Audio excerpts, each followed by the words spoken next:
ગુજરાતમાં એક સમયે વાઘ હતા અને વાઘની વસ્તી પણ પૂરતી હતી, પરંતુ કાળક્રમે વાઘનું અસ્તિત્વ ગુજરાતમાંથી મટી ગયું હતું.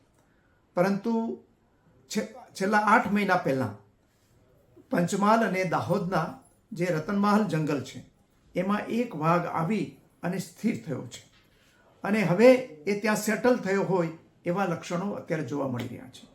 એના પછી ભારતની નેશનલ ટાઈગર કન્ઝર્વેશન ઓથોરિટી છે, એમણે એક અભ્યાસ સમિતિ મોકલી હતી અને અભ્યાસ સમિતિએ પ્રાથમિક અહેવાલ તૈયાર કર્યો છે અને એ અહેવાલ મુજબ અત્યારે ગુજરાતની અંદર એક વાઘની વસ્તી બતાવેલી છે.